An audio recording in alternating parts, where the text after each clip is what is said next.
আসসালামু আলাইকুম। আমি কুদ্দুস খান। আমি কথা বলছি বিএনএন রেডিও থেকে। আমরা আজকে কথা বলবো অধ্যাপক ডক্টর মমিনের সঙ্গে। উনি বোস্টনে একটি কলেজে লেখাপড়া করান। এছাড়াও উনি বিশিষ্ট চিন্তাবিদ, কলামিস্ট ও অর্থনীতিবিদ, এবং অর্থনীতি এবং বাংলাদেশের রাজনীতির উপরে উনি অসংখ্য রচনা লিখেছেন। আসসালামু আলাইকুম মমিন ভাই, ভালো আছেন আসসালামু আপনি? আলাইকুম। আচ্ছা, আমরা কেমন তো আছেন? ভালো? হ্যাঁ ভালো আছি। হ্যাঁ, আমরা তো কিছু কথা বলেছিলাম বাংলাদেশের এই বর্তমান যে বিডিআর বিদ্রোহের উপরে।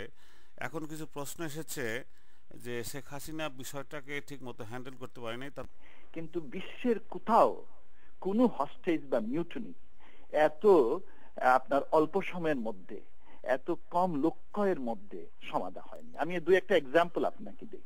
আচ্ছা, তার আগে আমি প্রশ্নটা আর একটু এক্সটেনশন করি। সেটা হলো, অনেকেই মনে করছেন রাজনৈতিকভাবে সমাধান না করে এটা আর্মি দিয়ে সমাধান করা যেতে পারতো।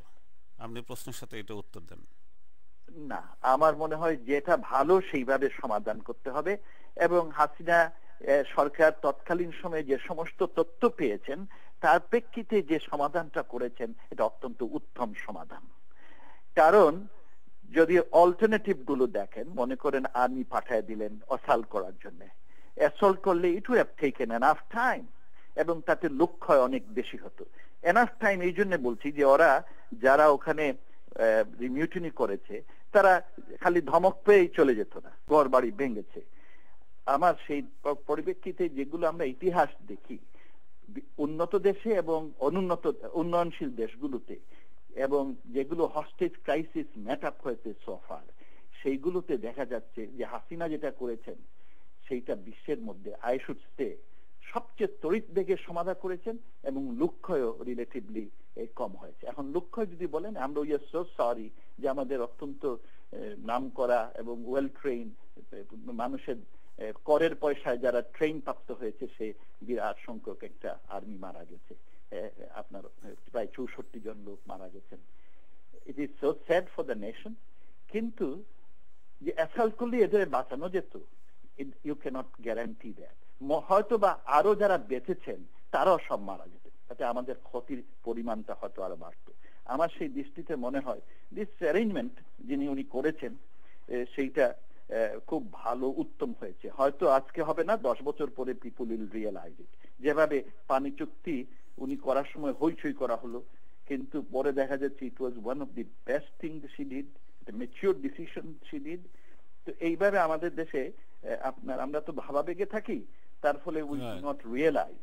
আর যেটা কেউ বলছেন অ্যাসল্ট করলে, আর্মি অ্যাসল্ট হলে পরে ওরা পালায়ে চলে যেত এবং সব সেকেন্ডের মধ্যে কবজিতে হয়ে যেত।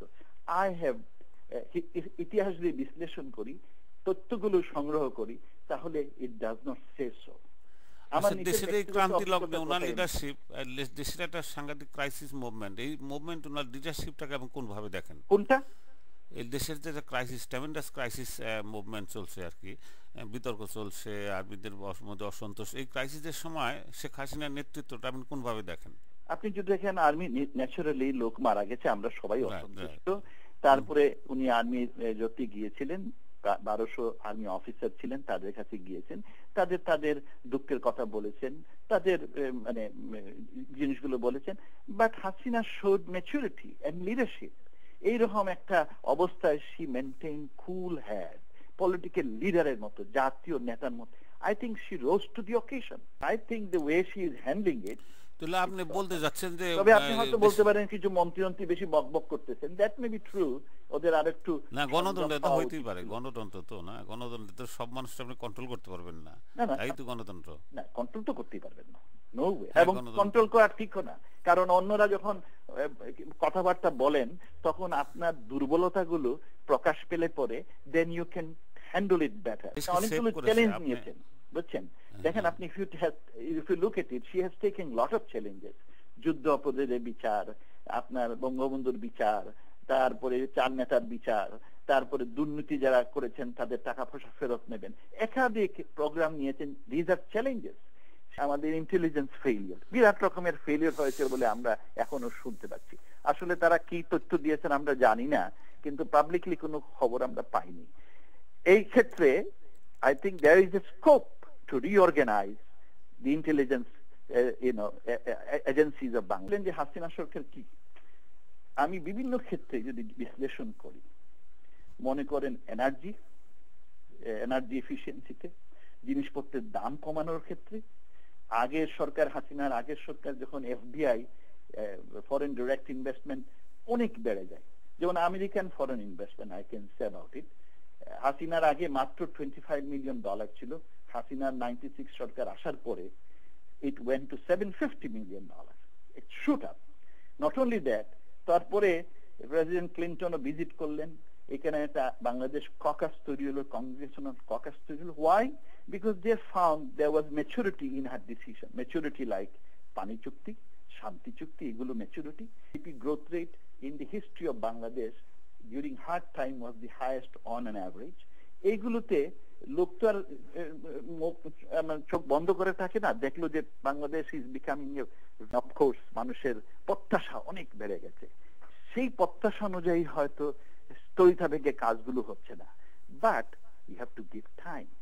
এইখানে ওবামাই দেখেন না কেন, এই যে 8 বছর পরে আসার পরে he is facing tremendous problem, কিন্তু এখানের পিপল মোর ধৈর্যশীল, they are giving him time. So আমার মনে হয় বাংলাদেশেও যদি if she is given some time, আপনি if you look at she has many program, শিক্ষা 100% করবেন, আপনার দারিদ্র কমাবেন, এফডিআই বাড়াবেন, বিনিয়োগ বাড়াবেন, প্রত্যেক পরিবারে একটা লোককে জব দেবেন, বড় বড় প্রোগ্রাম আছে, ভালো ভালো প্রোগ্রাম, সেইগুলো করার আগেই ওরা গন্ডগোল পাকাচ্ছে যাতে she cannot do those things, she cannot achieve her goal. লীগের সঙ্গে স্থানীয় আওয়ামী লীগের সঙ্গে আমি কথা বলেছি, আওয়ামী লীগের প্রেসিডেন্ট যারা আছে বা টুকটাক যারা আওয়ামী লীগের কাজ করে বা আওয়ামী লীগের সমর্থিত, যে তাদের নিয়ে প্রবলেমটা হলো কি, তারা আমাকে অনেক কথা বলবে, সমালোচনা করবে, হ্যাঁ আপনি এইটা দিতে পারতেন না, এটা দিতে পারতেন না, ওইটা দিচ্ছেন কেন, কিন্তু যখনই রেডিওর কথা বলি, যখনই কথা বলতে বলি, তখনই তারা দৌড়িয়ে পালায় আসে, এই কোন ব্যারাম বলেন সে দেখি। আর তারা ভালোটা কখনো দেখে না, যে ভালো একজন লোক যে ভালো বলতেছে, যে আপনি এত ভালো বলতেছেন, এটা তারা ইগনোর করবে। কেউ যদি একটুখানি খারাপ বললো, সেটা নিয়ে চেঁচামেচি শুরু করে। এটা কি কোন ব্যারাম বলেন দেখি, আওয়ামী লীগ পার্টির কোন প্রবলেম এটা? আমি আওয়ামী লীগের পার্টি অত বলতে পারবো না, কারণ আমার সাথে অত গভীর সম্পর্ক নাই, but I look from a objective perspective. এটা ভালো সেইটা বলবো। আপনার খালেদার একটা ভালো জিনিস ছিল যে আমার কথাটা হইলো কি, আওয়ামী লীগের পার্টি ফাইট করবে যদি কোনো ডেমোক্রেসি, তারা যদি মনে করে এই পয়েন্টটা সাংবাদিক ভালো করতেছে না বা করতেছে না বা কেউ খারাপ বলেছে, চট করে সেটার এগেইনস্টে কথা বলতে হবে, পয়েন্ট নিয়ে আসতে হবে, তা নিয়ে খালি ঘ্যাঁ গু করলে তো হবে না। অবশ্যই ঘ্যাঁ গু করলে তো হবে না, মানুষ সবাই বুঝে এবং জানে। You have to tell your story and people will either accept or don't accept.